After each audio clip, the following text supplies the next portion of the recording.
So hey guys, I was thinking of like making some kind of Thunder Dragon deck, and then I was looking for ways to essentially banish cards in the graveyard, and I could find no good way.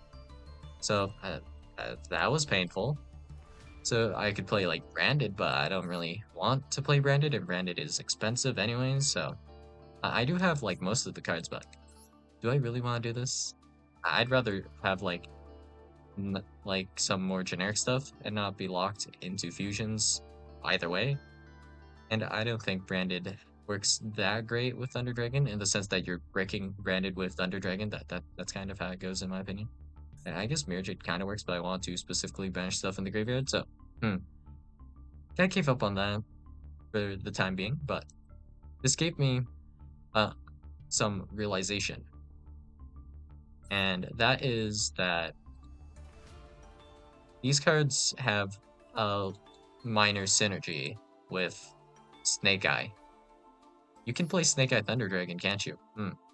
So let's just remove. I guess Crush Heap isn't that bad, so we can keep Crush Heap. We don't necessarily need Verte, we don't need Necrophase, we don't need Aloof Lupine either. But we'll just keep about this much, these guys. So this won't be complete. This will not be completely optimized or anything, but yeah, whatever. Let's grab Blink Rebo, and we're solid. Okay, so how can the Snake Eyes stuff possibly synergize with Thunder Dragon? Well, it's mostly to do with Snake Eyes Flamberge Dragon. So specifically, Flamberge has this effect: you would target one face-up monster on the field or in either graveyard, place it face-up in its owner's spell and trap zone as a continuous spell.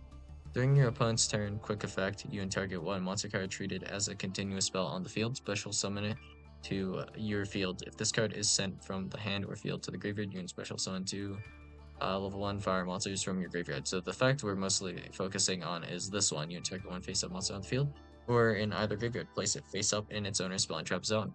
So with this effect, we can put Thunder Dragon Dark, but ideally Thunder Dragon Roar, into our spell and trap zones. So we can do that, and then we can send Roar off of, for example, Poplar, Ash, it doesn't really matter, Oak, one of these effects, and guess what?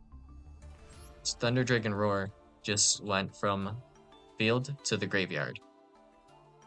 So now that that is the case, that allows us to summon Thunder Dragon Dark to add a copy of like Thunder Dragon Hawk, or if we already have Hawk, we could also go into potentially Titan and whatnot.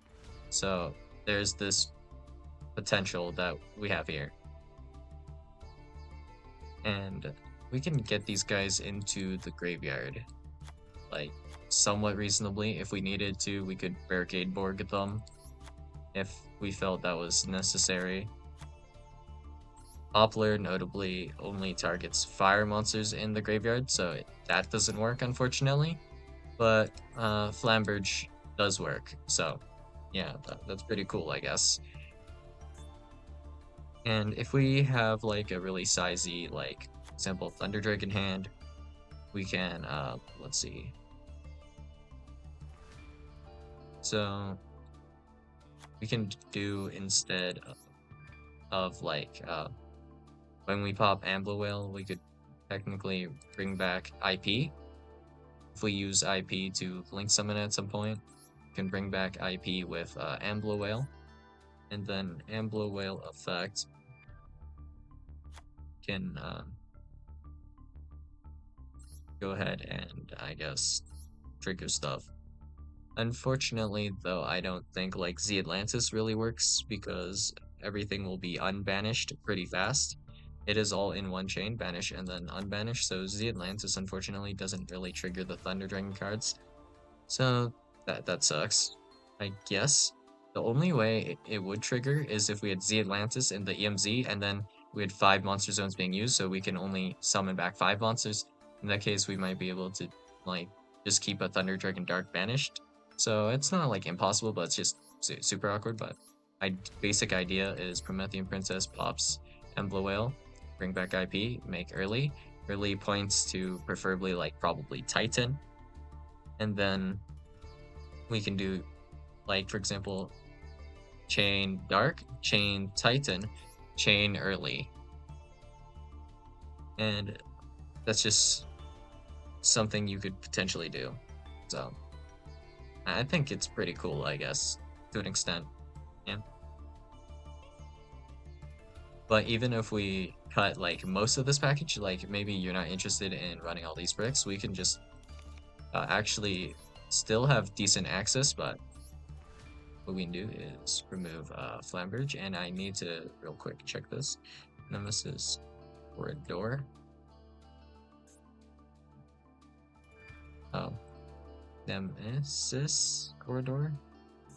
Nemesis Corridor. There we go. Target one of your banished monsters. So this says monsters, I guess. If it said just banish cards, that would be a bit different. But actually, no, this doesn't matter. You can trigger this like pretty easily from hand. So we'll just go over the options real quick then. So if we start with specifically this, which makes this a little bit more awkward. Well, you don't have to, I guess. So all we need is a banished monster, which if you think about it, there always usually is a banished monster in your Snake Eye deck. It is simply just this. So let's real quick grab these guys. So Table Star, Seeker, and then we'll grab Original Sinful Spoils. So if we use Original Sinful Spoils, we can use this to special summon Jet Synchron, and then if we banish Jet Synchron, after we're done with Jet Synchron, we can just put it back in the deck with Nemesis Corridor and summon a copy of Colossus, so that's actually pretty easy to do. Then your opponent's under like essentially a constant troll effect. So that's option one, and then option two, like assuming we're just playing Thunder Dragons, right? Thunder Dragons are decent as like just discard targets anyways, but yeah. If we discard Thunder Dragon, we can let's get an example hand with Thunder Dragon in it, preferably like one. Yeah, this is what we're looking for. So we'll add Thunder Dragon with Thunder Dragon effect. We'll do that probably twice, and then we will have 6 cards in hand, and then we can use Seeker of Sinful Spoils to add Diabellstar, then Diabellstar to send our copy of Thunder Dragon. So we'll still have one in hand, which we can use as discard for like next turn probably, I guess. So then we can like essentially full combo with our Snake Eye stuff, and we still keep like all our cards in hand essentially from our starting hand. But that's only part one, of course, because we're going into Thunder Dragon Colossus from this. So how we do that is pretty simple. We just throw in a copy of Reproducus. And a lot of the times you actually can get enough monsters for this, so we just need to play around zones a little bit, so we just have a guy under Reproducus, and then we can just change it into a Thunder, and then we can distribute that Thunder monster because we activated Thunder Dragon effect.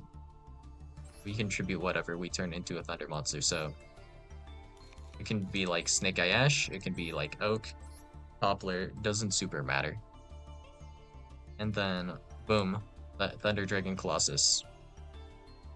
Which is just a thing you should be able to do somehow. It's just, it is what it is, I guess. So, yeah.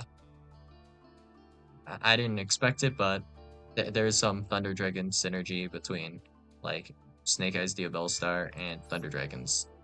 Somehow, some way.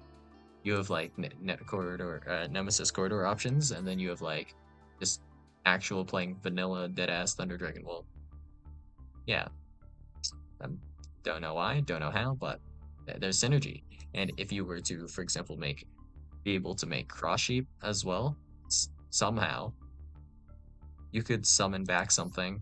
I'm not sure if this is ever like super relevant, but the option is there. I don't know exactly when or why you would do this, but Actually, no, I do know why. There's exactly one situation that makes it pretty worth to do. If we bring back Formula with Cross Sheep, that's actually pretty decent. And then there's like making Sprite Elf as well with like Cross Sheep to bring back Formula Synchron again, but you would need like a bunch of large bodies to do this. Don't know the exact combo line you would do this in, but yeah, this is pretty possible.